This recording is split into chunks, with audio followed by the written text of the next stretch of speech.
Howdy Mai, welcome to Real Talent Tips and Tales podcast, based in New Zealand and celebrating the diverse film community behind many of the films and television shows we've loved over the years. The podcast is a spinoff of my book, The Real Deal, Real Talent Tips and Tales. Both aim to inform students and anyone interested in joining the screen industry by sharing career journeys, practical advice, behind-the-scenes stories, and lessons learned from people working across film and television. Today, we are interviewing Celia Jaspers, an award-winning New Zealand-based writer, director, producer, and script supervisor for TVNZ and more. She has contributed to many New Zealand films and television series over the years. More recently, she has worked on The Dog Show and the highly acclaimed series Secret at Red Rocks. Secrets earned 3 Emmy nominations in children and family categories, including Outstanding Writing and Outstanding Editing for a live-action program, and it won the music category. Although I have not worked directly with Celia, she has generously shared photographs for use in my book, The Real Deal. She is an excellent photographer, and I'm so grateful for her willingness to contribute to that project, and now for her taking the time from her busy schedule to share with us now. Celia, thank you for joining us today. Hi, kia ora. Thank you, Denise. I'm so pleased we could finally connect. And Yeah. I look forward to learning more about your career journey and various roles you have held as a producer, director, writer, and script supervisor. Some of your projects, for those of you out there that don't know, include successful television series such as the hilarious Warren's Vortex, which is in a similar vein as Wellington Paranormal, House Hunters International, and the award-winning series Country Calendar. Your short films have won many accolades for your writing and directing talent. I'm always curious about how people got into what they do in the industry. The journeys are so varied. What's your story, and what did those first steps towards working in film and television look like for you?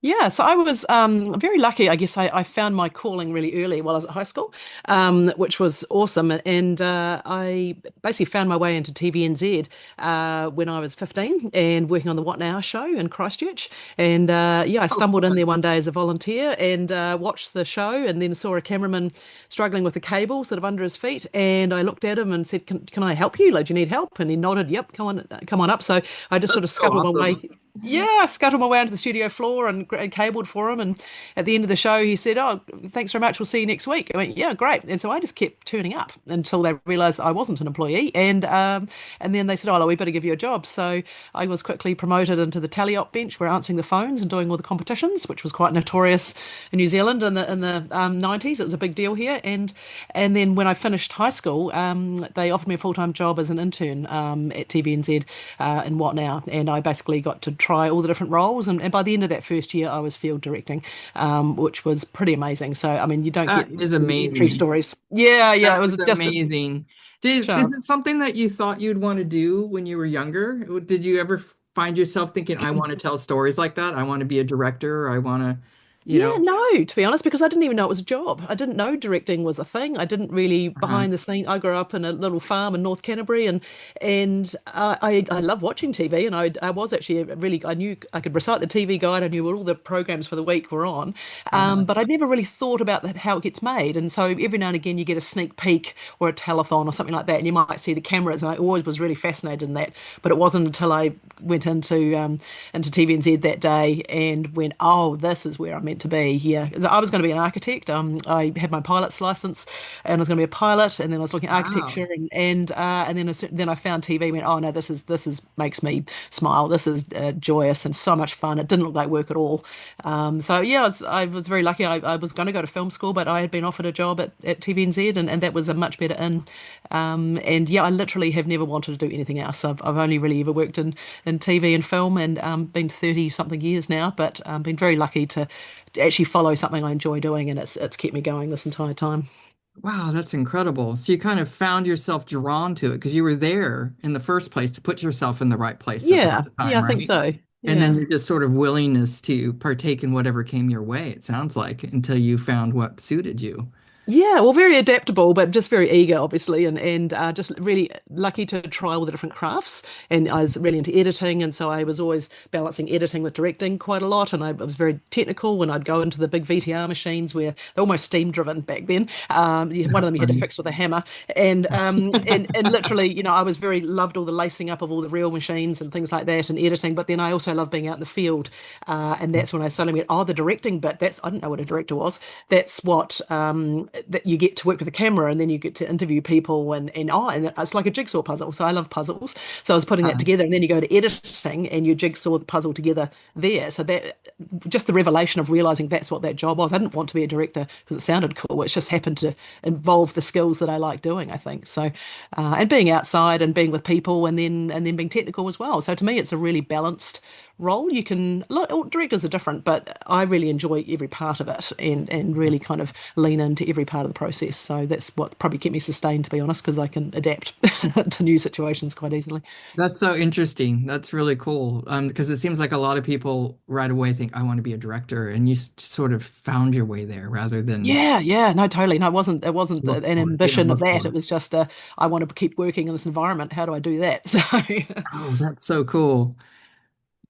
You've done so many different things over the years. You're a director, a producer, writer, script supervisor, like you're saying. You sort of fell into it, but then you grabbed a hold of it and took it by the reins, I guess, in yeah. whatever role you were in. Can you talk to us a little about some of the work you've done along your journey? Yeah, so I sort of started in TV, and then probably I think about when I was about 19, I got moved up to Auckland to help run the What Now office up there, and working under another director and editor. So I leaned into And what editing now quite is strongly. was that that's like a children's show, wasn't it? Yeah, 2 hour live kids show. So a really big deal here in New Zealand. It's been around Uh-huh. for 50 odd years. And yeah, it's a really cool show and really good training ground. And so you get a lot of experience. A lot of really amazing practitioners have come through What Now and are now doing other shows. And so Okay. I probably did children's TV. There's quite a few different shows that were all in that family and made by the same producers often, and all in-house at TVNZ. And then I eventually thought I want to go to prime time and get into factual and documentary. And so, yeah, I did shows for Great Southern TV and Top Shelf out of Auckland and Queenstown.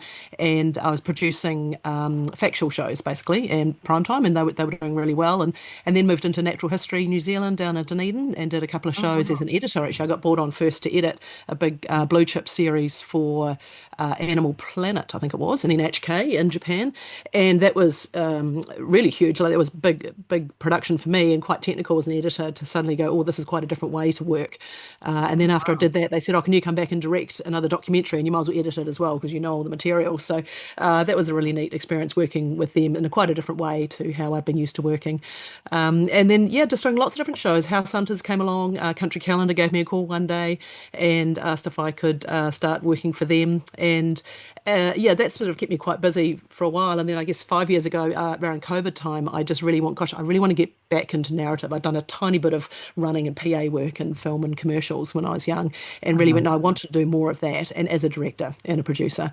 And Mhm. yeah, so I wrote a short film, Milk, straight off the back of COVID, right at that time when communities were really rallying together, and there was a real feeling of just helping each other and compassion, and that film was just the right film at the right time. And I was just so pleased that it did well, because then it just helped everyone on my crew have a great credit as well. But it just Right. really kind of solidified, oh, this is what I want to do. And in fact, actually, prior to that, I'd done one other short film right in COVID for 48 hours, and it actually won a national award, which I was astonished at because I just made it myself at home.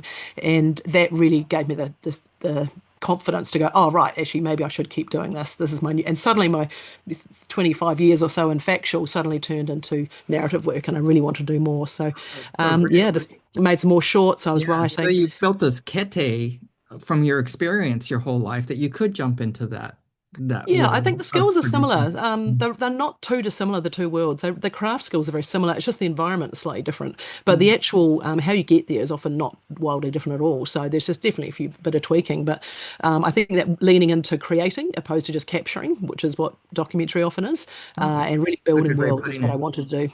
Mm. Yeah, Oh, cool.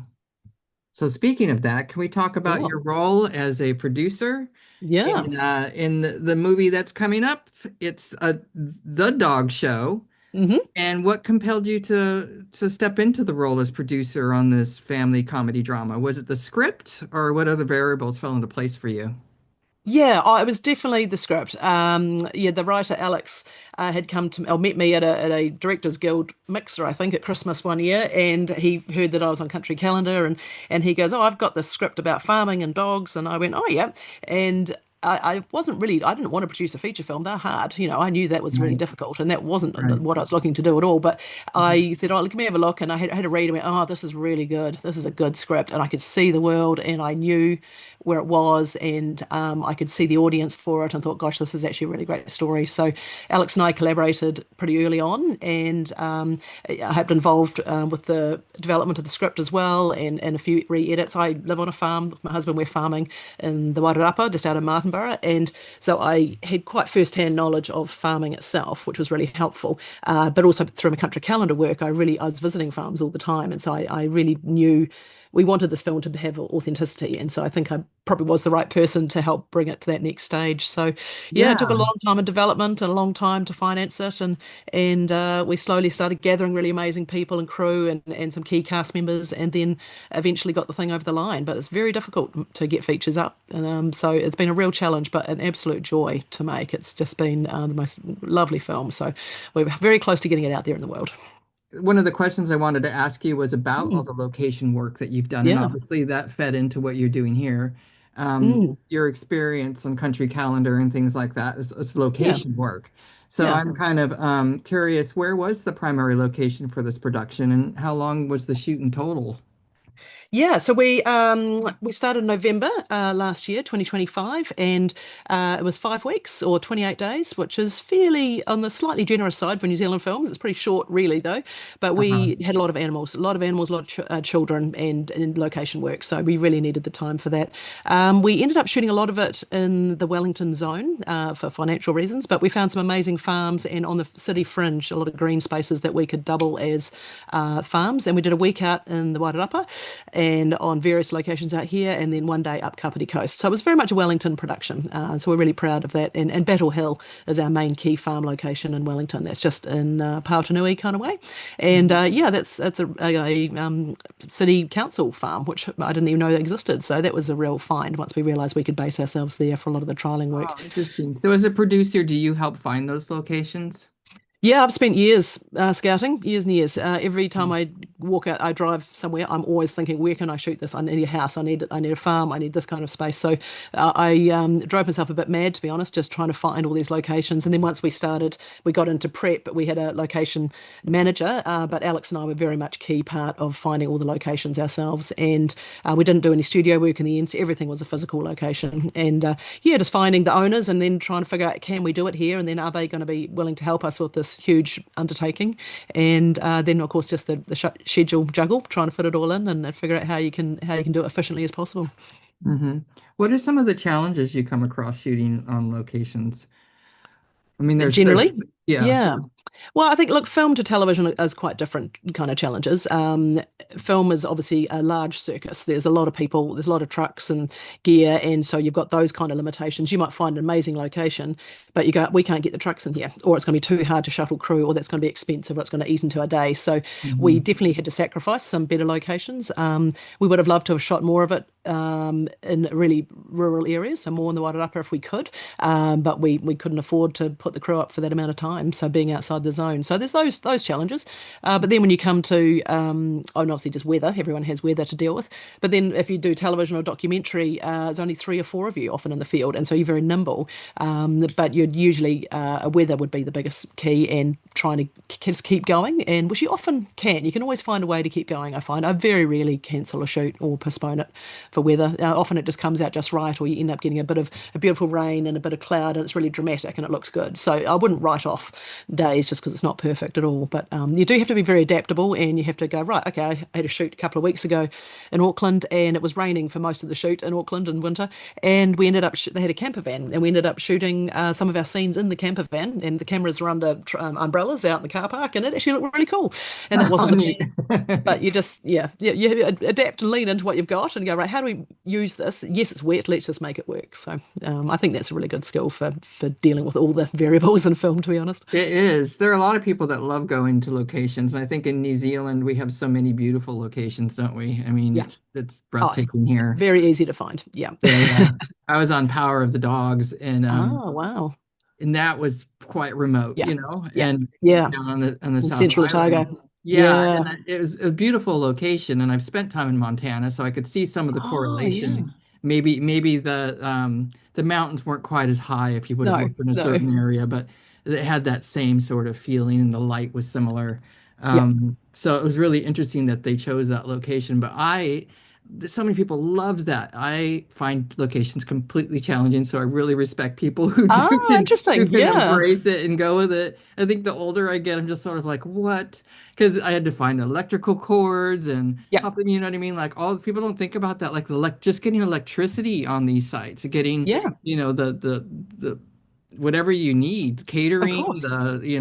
Well, you're the building a city. You're building a small city that packs down every day and moves to the next place. So, yeah, yeah. yeah, and that's what I said, not just the trucks, the actual everything, isn't it? And Power, putting toilets, everybody up, water, like rubbish, that everything. was a big Yeah. thing. There wasn't enough places for people to stay down there, so it got No. really interesting with trying to figure out where to house people, Yes, and you would have been all over the Manitou there. they were Yeah, all over amazing. the place. Yeah. So, but I think that's kind of what made it interesting.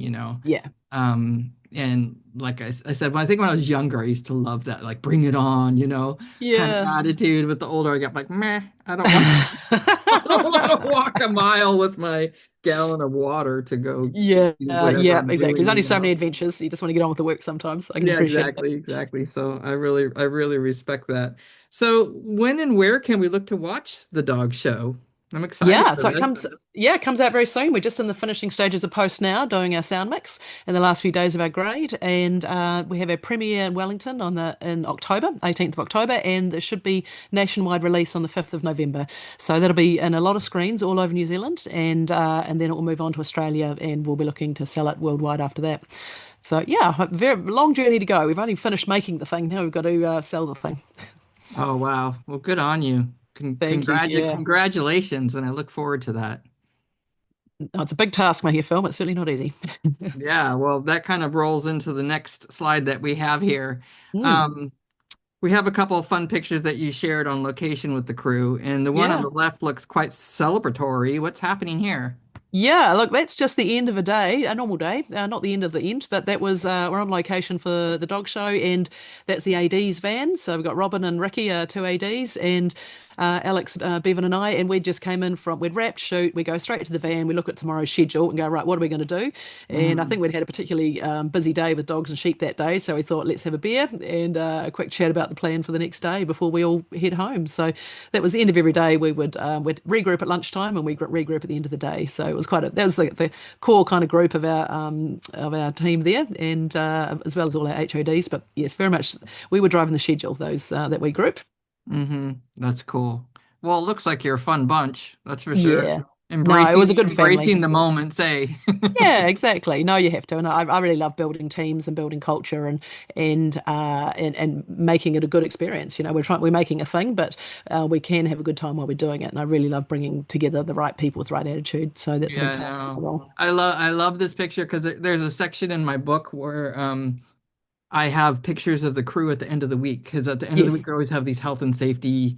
I don't know Yeah. how much health and safety we're talking about, a little bit, but it's mostly like getting together at the end of the week, isn't it? And kind of having that togetherness, talking about whatever, getting people from Yeah. different departments to come together and Yeah. having these moments. And there's a lot of pictures of people hanging out in the back of the truck or Trucks. Exactly. hanging out in the studio or whatever. And it's like this, it's those Yeah. moments where you get to kind of collaborate and enjoy each other's company. Exactly. Well, you've worked 10, 12 hours during the day often, and in a working kind of way, it's nice to just Mhm. stop and just talk about other things. So, yeah, and it is, they're very much your film family is becomes Exactly. It's another family. Stefano. That's what I've come to appreciate. You do develop Yeah, these film families, and you might not see them for years, and you come back together, and it's like, oh yeah, Auntie, like or exactly. I whatever. know. I It know. I does feel like totally that. love It that. always feels good at the beginning of a show, doesn't it? It does. Like you Yeah. get sort of brought back together with your Yeah. team. Reuniting everybody. Yeah, it's really lovely. I know every project has its ups and downs, but do you have one that stands out as your most satisfying and enjoyable? Yeah, gosh, I've done so many shows to be honest. Trying to pin them out. Let's say for the dog show for the film. I think there was one day we had set up the dog trialing scenes. So there's 60 odd sheep in the pen. I had a bunch of dogs. We had 50 extras. We had all our main cast, and we had three cameras on as well. So a lot more crew. It might have been about 150 people all up. And I looked down the line of all the tents and the easy ups, and then we had a giant marquee and it had all the trucks, and it was like an A&P show. It was the strangest thing. And I looked at my producer Mark and just went, "What have we built? Oh my God, this is crazy!" And we just had so many people on set visitors. We had media, I think, that day as well. And it was just kind of, Wow. wow, this doesn't get any busier. We built all of this. None of this existed, you know. So Yeah, yeah. that was cool for that film. I just went, wow, what this is madness. But yeah, I mean, generally speaking, the location work for me, I just love traveling around and finding beautiful places and obviously interesting people to talk to in those beautiful places. And I spent a lot of time down in Queenstown, do a lot of country calendar down that way. And yeah, up the Rootburn Valley is always my favourite, and the Greenstone there, and just out of Glenorchy, and that kind of bit of the country I really miss being down there. Oh, And it's it's just, gorgeous down there. it Glenarchy, really I is so love it. beautiful. Like talk Yeah. about special light. This It is, it's eh? Yeah, so and the beautiful down mountains and there. the way it all comes in, it's just Yeah, very yeah. dramatic down there. So yeah, no, I love the South Island and mountains. I'm a skier, so I love being in the snow and Oh, like being wow. around Mount Cook and just up on the hills. And yeah, so I really love New Zealand generally, and it's just so lucky to be able to get around and see it. To be honest, I'm very rarely working in the city. I don't work in the city much at all. Okay. Are there any projects that you found particularly challenging that Oh, yeah. I don't know. Look, I don't think I've ever had a bad one. Mhm. I try to make everything the best I can and try to get something out of it. And it's always the people though, like finding the right people. I've been lucky to be sort of in a fairly senior position for quite a number of years, so I get to choose who I want to work with a lot. Oh, So that's that great. really helps, and I build my teams and yeah, and I think I just I go to work with my friends really, which I really like, and got don't not always the same people at all, but I definitely have a lot of people I enjoy going back to work with. So like I think challenging maybe some of the ones the factual wise were when the subject matter's been quite tough. Well, we did a series about mental health and families who are struggling, and that was a really difficult series actually. It was mentally hard on us, and we wanted to help these people, and it was just meant it was challenging, low budget and tough content. That was sort of the most difficult kind of one I've done. But Mhm. every show just has its normal kind of TV kind of challenges, but nothing's unsurmountable usually. So yeah, you just figure out a way, problem solve, and get through it. Yeah. So, I mean, you kind of answered my next question, which I like to think about it for like students or people looking Yeah. into the film industry. If you had any tips for navigating those challenging times, but Mm. also for recognizing the good ones as they're happening. Because I know like quite often I'll look Yeah. back and think, oh, I was so caught up in that, I didn't realize how good that was in the moment. You Yeah. know what I mean? It's like you have Exactly. both Yeah. sides of that coin, don't you? Yeah, I think so. And I mean, it's not sounding too corny and cliche, but I mean, it is gratitude, and we're very lucky to have the opportunity to work, do work, get paid for it, but actually have a cool time and go to these amazing places. I would struggle to do an office job, to be honest, and a nine to Mhm. five. I've never really had a normal job, but I know it doesn't suit my personality. So I think being very aware of how special the industry is, and then the collaboration and the community that you build.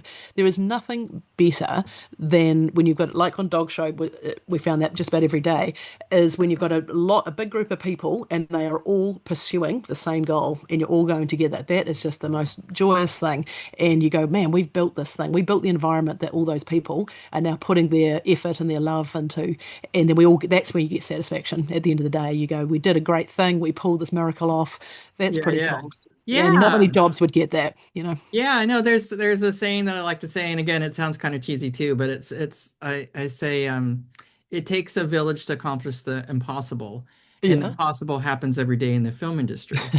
And I mean that because it's like the Yeah. turnovers and the Yeah. the different challenges that we come across, but together we get through it, and then you create this cool thing, right? Yeah, you've made a thing, and certainly in You your made a world, an art thing. department, man, they do pull off the impossible. I am forever in awe of art department and just the building and the construction and the craft. And everybody We've got coming we've got nothing to together. shoot on, and if you guys don't make us a set to work in, so yeah, it's Yeah, it's pretty cool. yeah, it is pretty cool. So, now it seems that your experience writing and directing would definitely feed into your role as a script supervisor. Now, Mm. to me, script supervisor is a very important role, but often overlooked role in film and television. Yeah, it's a bit mysterious. Don't you think? But I think it really drives a lot. So, can you dive into this role a bit and explain how you support a director, the cast members, etc.? Yeah, cool. This is a new thing for me. I only really figured out what a script supervisor was 5 or so years ago. I was on set for Time Bandits, and I was watching Veronique Lawrence, who's a very good script supervisor in New Zealand, and just I an know who absolute. she is. I got a picture Yeah, of of course her in you my do. book. Yeah, she's I know, cool. she's awesome. Yeah. And I was watching her, and I was very much in the shadows of that show, not doing, my daughter was acting on it, so I was just there supporting her. But I was watching, and I go, that's a really interesting job. And then my friend Bevan, who's had shot some of my short, he then became DP on it, and he said, I'll introduce you, and I'll come up closer, and I'll get you into this little world. And that was really cool. And then I slowly sort of befriended Veronique and forced my way into her world, and said, look, I think this is a good use. I think it's a good balance of my skills, and I would really want to do more. So I then started going about, well, how do I train? And I did some courses. So yeah, a script supervisor is an unusual job. You start in prep when everyone's prepping, and you often have about the same amount of prep as you do for the shoot time, and you're breaking down the script. So you get given the script, it's a series or a feature, it doesn't matter, Uh-huh. and you're going through, and with the AD, they've done their scene, their breakdowns as well, but you have to do it in terms of continuity. So I go through and I break down everything and figure out, is this character going to the right place? What are the story days? How many days have gone through? Because in costume and art and makeup all want to know, when does the story day change? And if there's something Uh-huh. weird like a multiverse, like Warren's Vortex, where we're jumping around in time zones, what Uh-huh. day are we in? And therefore, what costume does this person need to be in? So the script supervisor sets the timeline. And sometimes you pick Okay. up, when you're analysing the script really deeply, you pick up a few errors that the writers may have missed because they just don't think about it in a logical way sometimes. It's often creative. And you go, oh, actually, this does make sense. They've left on a bike and they arrive in a car. I mean, that would be the worst example, but that can happen. And you go, Mhm. wow, okay, so where's the bike? So then I have to figure out the bike still needs to be there. An art department might say they agree. They go, yes, I think we'll place the bike in the background, but it's not written in the script. And so you're making these decisions that help build the world around the camera. It's all very subtle, but if those things aren't there, things start to feel off. And sometimes you're making a lot of decisions just based on things that should be in places that are not written. Sometimes you can pick up characters that should be in a scene, but because they're not written in big print, the AD might miss them as well because they're Uh-huh. not. Their system doesn't automatically find them. So it's a really big cross check. We do all of that. And so there's a lot of work in prep, a lot of logic, and a lot of very fine detail that happens at that point, as well as a whole lot of other bits and pieces. And then we get into shooting, and you're working with the director during that prep time. You've picked up a lot of what they want and what they're thinking, and Uh-huh. design ideas or things for art, things for costume, things for makeup, things again that might not be written down. And so I feel like I'm the gatherer of all of their notes, and it's in my head, and I can help pass that on to a department if they know that they don't have something, or if they might come to me first if they can't get time with the director, because I'm probably the closest conduit to them. So it's a really just a flow of information. I like to make sure that every department's got everything they need, and then supporting the director in whichever way they like. Every director is slightly different, and they might lean into it. They might not want as much support. It really depends. And I'm totally adaptable. I just do whatever they need and whatever the show needs. But when we're on set, it's a bit continuity. That's not all of it, to be honest. It's a bit of it. A lot of it is logging all of the shots. We create the slate. So we tell the first and second assistant camera what the slate number is going to be, what the letters are going to be, and all of that then flows through to editing. So because I'm come from an editing post-production background, I know that You side as well. understand And that. That's great. yeah, I'm quite logical, and I really like things being tidy. So Mhm. and just understanding how an assistant editor, then he picks up my notes, or he or she picks up my notes, and they then turn that into the bins that the editor can then cut the scene on. So again, you're the conduit from the editor to the director. So very much that is your role, is the voice of the director to the editors, and vice versa back as well, just to make sure that they're getting what they need. And when pickups start coming in, you have to then start figuring out where they go, talk to the ADs, figure out how that can get scheduled, and then being on set when, let's say, we're doing a sequence and the director knows what they want to do, and the DP, and you go, hey guys, did you want that cutaway, or are you sure you don't want this shot? And they go, oh yeah, shit, we do need that. Or that I'm not ever telling them what to shoot, but I'm just reminding them, I think you said you wanted this. Do you remember, we haven't got that yet? So Oh, it's okay. just that kind of support, and it's very subtle, and not many people know what you're doing. And then, of course, the actors. Then the other part of it is you're making sure the actors have said all the lines. So your key job is to shoot the script. You have to make sure that everything is on that script. You have has been shot and has been said. So Is you there work with sound. rewrites as you go along? Is there It also depends if they're ad-libbing. Yes, you write that dialogue change in.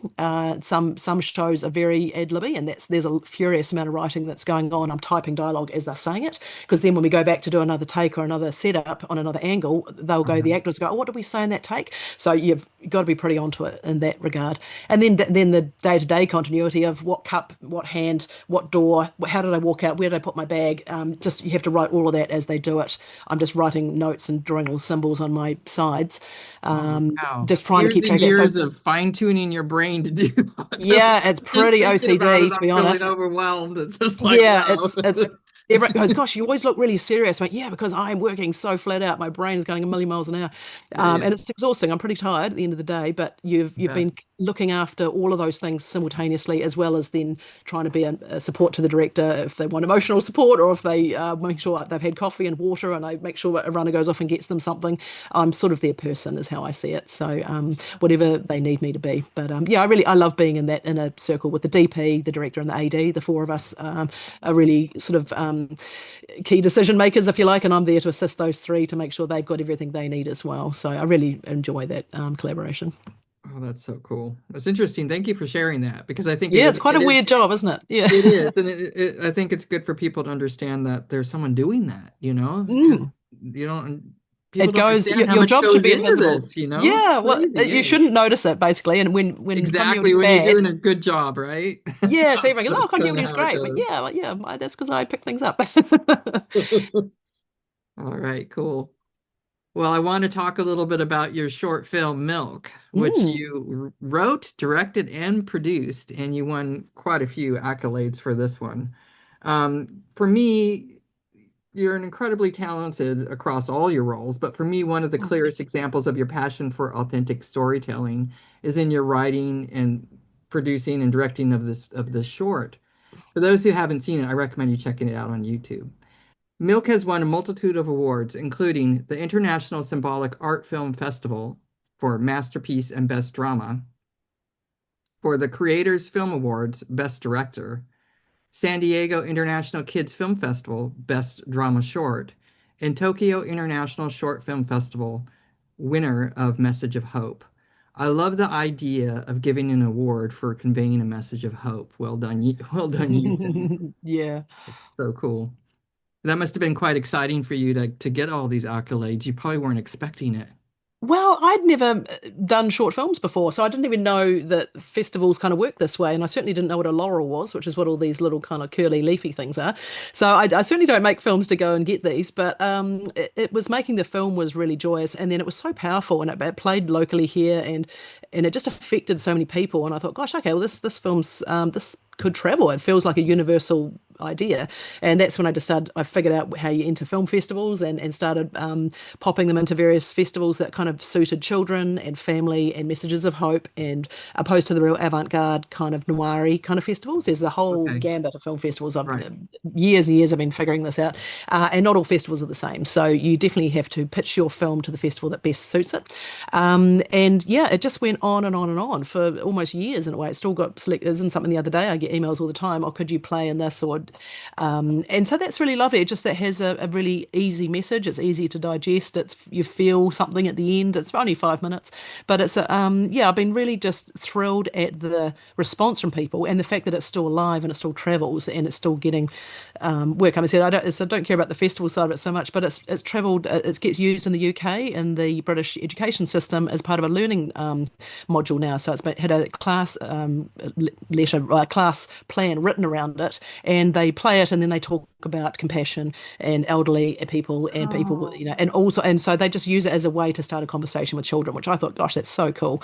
And then it plays in New Zealand here at a refugee centre in Auckland when refugees come into the country as part of assimilating them into our life here, and some of them come from very war-torn countries, and they do simple things like teach them how to go food shopping or how to go to a movie, and so they give them a fake ticket. They go to a pretend cinema. They play this film, and it's a way of this is how you go to a movie theatre. This is what movies look like. And then also the messaging is quite hopeful. So I was so moved when I was asked to use the film in that way, and I couldn't be more happy that it gets played in that Yeah. way. It just shows what a slice of New Zealand It's could so look like. cool. And I think it's Yeah. really neat that New Zealand does that with the refugees that come in here, that they help Yeah, them away. So exactly. it's not Yeah. so quite overwhelming. No. I've heard all about that. I have friends who work with getting the refugees sorted into new homes and Yeah. things like that. So it's really great that you could be a part of that. Yeah. So here we're looking at a screenshot of your beautiful daughter Charlotte as the Mm. lead role in Milk. She was so little Um, there. Look at that. so cute. So what compelled you to write, produce, and direct this film? Can you share some of your vision with us? Yeah, we were coming out of COVID in New Zealand, out of lockdown, and I was coming back from the dairy, and I live in a small little village, a wine village, Martinborough, only 1,000 odd people maybe, and everyone does know everybody, and it is a really lovely community feel, and it's always been incredibly supportive of each other. For all walks of life live here. It's a very diverse community actually, and I think I'd either just come back from the dairy, I'd either seen somebody help someone, or maybe I had bought someone some food. I can't, one of the two. And as I was driving home, I went, "Oh my God, I think there's a story in that." And I Oh, just finished great. another short, and I was desperate for an idea for something else. And then by the time it was a 5 minute drive home. I suddenly jumped on my computer and wrote this 2 page blurb and went, "Oh my God, that's it. That's the theme, the feeling that I Mhm. want to make in a film." And had to get it down before I forgot it. And then it was oh gosh, now I've got to make the thing, and didn't have any funding opportunities for it, so I basically had to beg, borrow, and steal uh, from all my film friends as well as the community. And that all of Martinborough really helped me make this, as well as amazing Oh, DP Jono, and yeah, it just was. It wasn't meant to be, and it just sort of fell out of the sky, if you like. And I was just very pleased that the momentum kept going, and had some friends that made me do it as well. Said, "You've got to make this film." I went, "Oh, so hard. I'm not sure. It's too big." And of course, now you've made a feature film, you realise a short is a piece of cake. So the mountain is only as big as you perceive it. I think at the time, yeah. it can be done. So it was really just about that. I just wanted to capture it, and then once, of course, I made that one, I went, "Oh, yep, now this is where I want to be. I want to make more of this kind of thing." So it's Mm. been a lovely film. It's a real legacy. And little Charlotte, she was only 8 there at the time, and she's now gone on to do her own acting and does a bit of stunt work. And yeah, it was a lot Wow. putting your child in a film, but it's been worked out really well. Oh, that's so cool. So I don't know if I'm totally off point here, but Mm, when I watched your film, the first thing that came to mind is Norman Rockwell. That sort of yeah, wholesomeness that was sort of portrayed in the illustrators of that time, like Casey Leyendecker and yeah, Norman Rockwell. Like I grew up, my mom loved Norman Rockwell. We had prints of his on our wall, right. and it's like you can convey so much of a story in just in just one picture, right? One Yeah, scene. So I felt yeah. like you did that in your movie. So instead of rushing through this only 5 minutes you have to tell the story, I feel like you settled in on moments that really sort of captured and embraced the sentiment of the film. Yeah. So Yeah, I just, I don't think it was totally purposeful. I think I perhaps it's subconscious, a lot of that stuff. It comes out, and you can definitely analyze it after the fact. I've had people say to me in interviews, go, "Oh, now talking about food shortage, and why did you choose that theme?" I went, "Oh, that's not what this is about at all." But it was just so funny that that's what they saw in it, which I find really interesting. And I don't know. It was the design of it. It's the shop is. It looks like this. The woman behind the counter, she works there. This is her cafe, and I knew Christy, and I went, "Gosh, she has the most compassionate feeling of her as a person," and that was a big part of it as well. Going, I think what she brings to that cafe, and all her sisters who run the cafe, they're all the same. And I thought that is what people love about going to this cafe. And so the building itself had all this life in it. As had Jono DP'd this, and he had a vision of how he wanted to shoot it as well. And I'd done a storyboard, but he brought way more to it than I ever could. And so it just, so the whole thing just evolved very nicely, and being everyone just added their things to it. And so I don't think it was super. We didn't have a production designer. We just did it. So and we made it up on the day in a wee bit. So I think it was a real just a journey in that sense. But the colours are lovely, and as I said, the essence of the place along with the story are those two things. And when I talked to the actors about it, it was very much just getting them to the idea of what this is about, not so much what the dialogue is. It's what is this theme about? How do you feel in this moment, and those kind of things. So that was really interesting for me as well, because I don't normally direct that way. So that's what I loved about figuring out how to do narrative directing as well.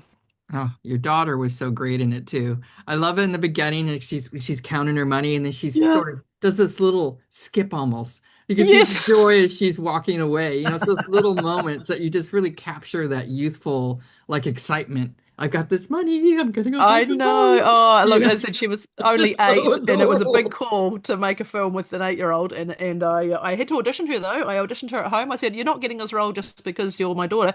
You have to understand this." And I did a few scenes at home, and just going, "I need you to understand what this is about. It's not about Mhm. you acting. I need you to feel it." And so when I saw her do that, I went, "Oh yeah, no, you've got this. I know you'll do this." But yeah, it's a So challenge for sure. awesome. Yeah, yeah. So I wanted to talk a little bit about your relationship with the director of photography because you obviously Mm. have to have a quite close one, and you've worked quite a lot with Bevan Crothers over the years, haven't you? Here's Well, the no, secondly, actually, John O'Drew DP'd Milk for me, okay. and then I met Bevan when we did the Policies, which was the second short about puppets in Parliament, and then Bevan went on to do Time Bandits and other things, and then I brought him back in to do dog shows. So, yeah, no, our friendship's relatively new, but we just gel really well together as well. And yeah, I was keen to do that short when Jono couldn't do it, and it's worked out really well. And both of the guys I'd work with again in a heartbeat. So, but it is a very key role, a real key collaborator with your DP. It's not just the shots they choose or how they shoot it. They have a real passion and a feeling for what the scenes mean as well, and what every frame and every setup says on camera. Mhm. And I've learned an awful lot from both of them.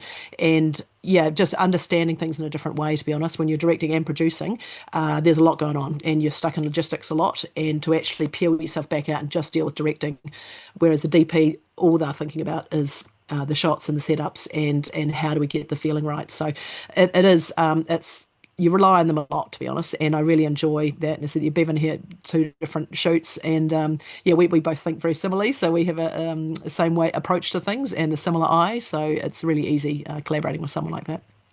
Yeah. So as a director, how do you find a balance with the input? Is it just, I mean, you have a good relationship with your DPs. Hmm. How much input do you have and how much input do they have? Is it just sort of a real collaborative thing on most shows? Oh, very much. And but every show is completely different. So in Mhm. factual, how you work with your DPs is quite different. On some shows, I don't direct them at all for various reasons. But all I do is direct the scene. So I get all the people, and if it's a country calendar, the animals and the scene, and I work out, oh, right, you guys are going to do this, and the shooter, he can shoot it. I don't need to tell him how I want a wide shot and a close up. That's just unnecessary. So Uh-huh. they know what they're doing. I don't need to see that. And drones. I think we do with a drone. Or what do you think about a driving shot? I might talk like that, but I'm not an overlord in that kind of way. But Okay. in other shows that are very specific, I'm very go my shorthand with my DPs very quick, and I go, hey, we're going to do that way. Should we do a close up and we'll do a wide? He goes, yep, great, and we go and do it like that. But I don't get right up in the weeds about it. Whereas on a narrative film, it's different again. So some directors are quite technical, some are more an acting director. And so it just depends where you sit in the spectrum. And the DP often has to figure that out when they decide whether they want to work with you. Okay. What kind of director is this person? Are we going to Oh, be a that's good match? interesting. So Because that's you something don't I want to be wouldn't have, fighting with each other, and you yeah, don't that's want. something I wouldn't have thought about. Yeah. Oh, very much. It's a very different thing, and all of us are very different, and they figure out if you stand back a bit, and you're not going to say, "Look, hey, here's my shot list," and they go, "Okay, well, so I will make the shot list." Like you can see that kind of happening. I'm quite involved, but some directors aren't, and other times they will shoot what you say, and so it all depends on how much agency you give the DP and what the show needs, I think. And usually the DP is way more experienced than the director because they're shooting all the time, and directors often aren't working all the time. So you'd be very foolish not to listen to them because their advice is usually incredibly useful and far more valuable from your experience often. So I just love the collaboration. When you're both feeling the same thing, you're seeing the same thing, you've both realized intuitively what the scene's about. Mhm. That's great. When that's not happening, that can be quite tough, I'd imagine. But I don't think I've had that very often at all. Oh, yeah. Do you remember what you're talking about in this scene? this picture? You look like you're having an intense conversation about Oh, something. yes, on the right-hand side. Yeah, that Mhm. was the dog show. We were shooting a long head, which is a certain kind of dog trialing scene, and I was in charge of sheep and doing second unit directing on that. And I had three wild sheep running around just behind us that I had to keep an eye on, and my shepherds, and I had two dogs that were looking after the sheep. But we were trying to get the sheep up the hill and put the actors in place and bring the sheep towards the camera, which they don't want to do with the actor in between. And we were figuring out the mechanics of how we shoot that scene. Oh, So, and it wow. worked perfectly. It was a really cool scene, and I couldn't believe we actually pulled that one off in one Yeah. take. So, Yeah. So obviously you don't have trained sheep. You had a dog that was no, bred. I could have, but I didn't. We needed wild sheep because they need to act like wild sheep. I didn't want them to be movie sheep. So we Oh, had yeah. two. Our hero sheep were both pets, so they're quite different. But most of the sheep had to act and behave like a normal sheep, because of course a pet sheep isn't scared of a dog, Ah, but wild ones are. So we were constantly dealing with wild animals, right amongst all the camera gear and all the crew. Yeah. yeah, that's interesting. This thing that people don't think about too is the animals that are in a show and the wrangling of it and how that there's a lot Yeah, that yeah, goes into wrangling. that. Yeah, that's a whole nother conversation, wrangling. Whole nother conversation. Yeah. All right. Well, I grabbed this shot of you, which I know it's an Mm, older photograph, but I love it. You're yeah. carrying this camera across this looks like a suspension bridge or a swing bridge of Yeah. some sort. Can you tell us what's going on here? Yeah, that's the photo on the left. That's a country calendar shoot up the Greenstone Valley in the Rootburn, one of my favourite country calendar episodes ever. And we'd helicoptered into this valley, and then we'd come back down from a cattle muster, and then we just walked across this bridge to pick up all the stock coming off the valley, basically to drove them back home. So the cameraman, I'm not shooting this. I was just carrying the gear. He was drone operating at the time, so he had the drone in his hand, and I just happened to pick up his gear and walk across this bridge. So yeah, we always work together very closely. There's too much gear for one person to carry. There's no assistant, so the director is very much helping in that. And sometimes we might second camera shoot if there's two or three cameras going at once. I'll jump on the other camera and operate if I need to because I've done a bit of shooting over the years. But Oh no, you've yeah, got a great eye for the camera, I can tell. yeah, yeah, but no, With I the certainly don't pictures and call stuff. myself a camera operator anymore. But yeah, I'm fairly handy if I need to pick something up. But it's just helping out too. You just need to move gear around and load things up and keep it moving along. You can't be too precious. So yeah, I'm often standing in water or a river or in weird locations, protecting the cameraman from something or making sure that the stock don't run him over, things like that. Yeah, yeah. I think that's important for people too, to understand, or students or, Mm. people looking at film work is that it isn't always cushy, is it? Oh, I mean, never. they might have this vision with film and television about that you're like, in these pampered environments, or I don't know what people just don't always have this realistic thing.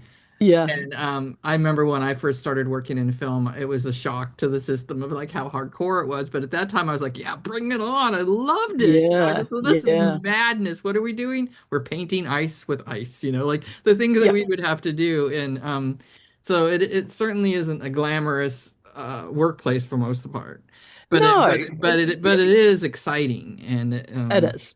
Yeah, I I think it just depends what you call glamour, to be honest, because it's still pretty cool. Like it it's is cool, but I you guess get I'm looked thinking like after. think some people I think it's okay, you got these nice warm, camper vans that you must be hanging in or whatever, but no, you're in a Yeah. cold tent Well, the somewhere. actors have Like, that, but yeah, the oh, crew the generally actors don't. get that. Yeah, yeah, but the rest No. of us don't. I mean, that photo on the right-hand side, that's Secrets at Red Rocks, and we shot that series one in winter down in Wellington on the south coast, which is very cold and Yeah, has southerly blown me blustery, on the face all very day. And blustery.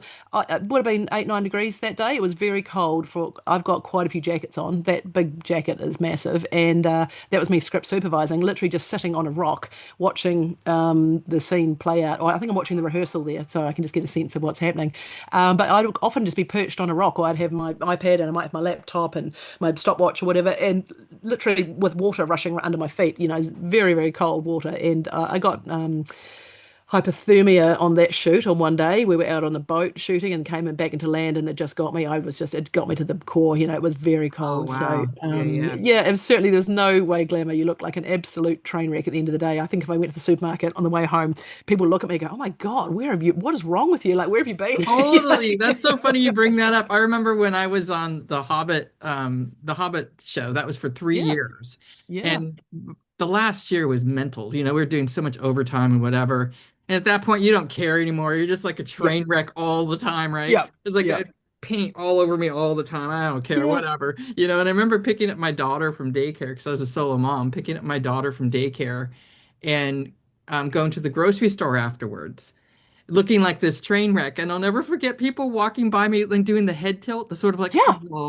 oh, poor girl, like, Exactly. Exactly. like Oh I my was like, gosh. otherwise I thought I was a street urchin or something with my cute little girl.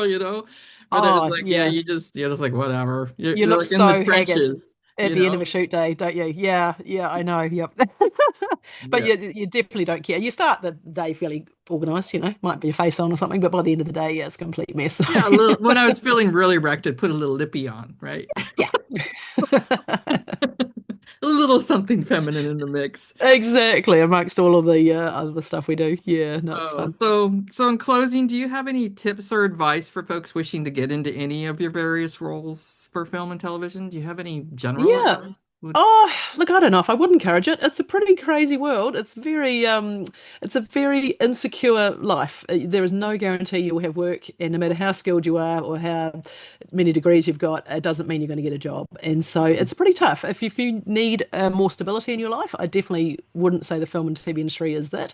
But if you are an artist and you're passionate about it and you genuinely love it because you like doing it, not because of the Mhm. fame, then I think, yeah, you might stand a chance of surviving it. But it's really tough. I mean, it goes in ebbs and flows all the time, and a lot of people are leaving at the moment because there just isn't enough work around. But that's those are hard. We can't control those factors, so it just Mhm. depends. You've got to be pretty resilient. I think you need to be pretty resilient and pretty adaptable, and leave your ego at the door. Yeah, good advice. And it's good to kind of have something on the back burner too, isn't it? Like if you can Oh, if have you some other can, way, yeah. if you But at the can. same time, you need to give your whole self to the job, so it's I hard to know it's juggle hard, things at isn't it? once. Yeah. Exactly. It's hard to find a balance. Thank you, Celia, for joining us today. You can review more of Celia's accomplishments at Scorpio Productions, scorpio.co.nz. And thanks to all of you listeners. Please subscribe and check out my website, therealdealcrew.com, for book and other news. Until next time, may you keep on keeping on with many moments of joy and wonder along the way.